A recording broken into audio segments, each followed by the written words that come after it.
مصطفى يونس طالع يشكك في نزاهة مجلس إدارة النادي الأهلي، وبيسيء إلى رموز النادي الأهلي، وبيقول لك لو فيهم راجل يتقدم ضدي ببلاغ للنائب العام. مصطفى يونس بيقول لمجلس إدارة النادي الأهلي لو فيكوا راجل يتقدم ضد مصطفى يونس ببلاغ للنائب العام. عينينا يا مصطفى يا يونس. النهارده مجلس إدارة النادي الأهلي تقدم بالفعل ببلاغ ضدك قدام النائب العام. مش انت بتقول في فساد وبتقول نفسي اقف قدام النائب العام؟ طب ما تروح تقف قدام النائب العام من غير ما تقول الكلام ده. اعمل بلاغ يا عم وقول في فساد كذا كذا كذا، بدل ما تطلع تقول لو فيهم راجل. طبعا فيهم رجاله مش راجل، ده فيهم كلهم رجاله وكلهم مشهورين بالنزاهه، كلهم مشهورين بالشرف يا مصطفى يا يونس. انت مين يا مصطفى يا يونس عشان تطلع تشكك في مجلس إدارة النادي الأهلي برئاسة الأسطورة كابتن محمود الخطيب؟ أنت مين يا مصطفى يا يونس؟ النادي الأهلي اللي أنت بتشكك في رموزه دوت، النادي الأهلي ليه فضل عليك وهو اللي عملك. يا مصطفى يونس أنت وصلت لمرحلة جماهير النادي الأهلي بقت مستاءة منك يا راجل، بقى مستاءة منك، مش عايزين يشوفوك، مش عايزين يسمعوك. ليه تطلع كل شوية تحاول تسيء للنادي الأهلي أو تحاول تسيء إلى رموزه؟ هتستفاد ايه؟ عايز الترند؟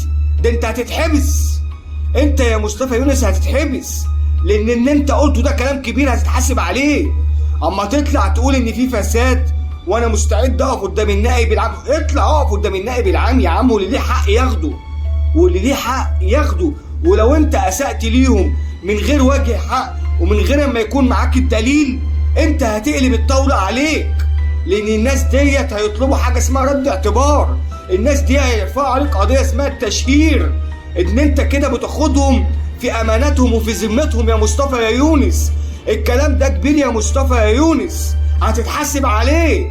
انت ازاي تطلع تقول لو فيهم راجل يتقدم ضدي ببلاغ للنائب العام؟ يا مصطفى يونس النهارده النادي الاهلي برئاسه الاسطوره محمود الخطيب اتقدم ضدك ببلاغ للنائب العام. ما تزعلش، مش انت عايز كده؟ عينينا يا حبيبي. مش انت بتقول في فساد؟ عينينا ورينا فين الفساد. ما انت لو بتقول كده ومعكش دليل يبقى انت هتتحاسب على الكلام ده يا مصطفى يا يونس. عشان يا ابني مش كل شويه تطلع تهاجم النادي الاهلي وتطلع تشكك في نزاهه مجلس اداره النادي الاهلي اللي هو مشهور بالشرف وبالامانه وبالنزاهه. مش انت يا مصطفى يا يونس اللي هتطلع تشكك في النادي الاهلي. كفايه يا جماعه حرب على النادي الاهلي، كفايه بالله عليكم. انتوا مش عارفين ازاي تحاربوا النادي الاهلي؟ برضه خالد الغندور طالع يشكك، كريم حسن شحاته طالع يشكك.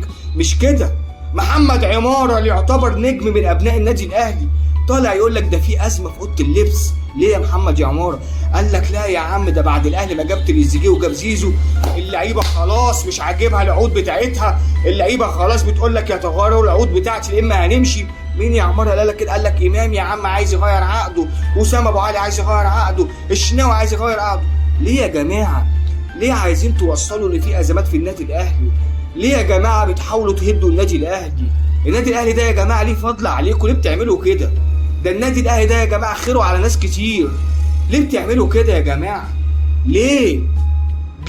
عارف لو حد من جمهور الزمالك بيقول اقول عادي ما قدام جمهور الزمالك، انما تطلع تلاقي واحد من ابناء النادي الاهلي يشكك في النادي الاهلي، لا تعالى هتتحاسب على الكلام ده يا مصطفى يونس، هتتحاسب واللي ليه حق هياخده بالقانون. مش انت بتقول نفسك تقف قدام النائب العام عشان تقدم مستنداتك، وبتقول شرف ليه نقف قدام النائب العام عشان خاطر النادي الاهلي؟ تعال، ده انت بتسيء للنادي الاهلي يا عم. انت بتقول كلام مش عارف معناه، انت طالع تقول شرف ليه يقف قدام النائب العام عشان خاطر النادي الاهلي؟ انت بتسيء لرموز النادي الاهلي، انت بتشكك في اماناتهم وفي ذمتهم. وخلي بالك الناس دي ناس شبعانه ومشهوره بالامانه وبالنزاهه وبالشرف، ولو انت ما ثبتش الكلام ده يا مصطفى يا يونس الكلام ده هيتقلب ضدك، وانت اللي هتتحاسب عليه وتتحكم عليه وبالقانون.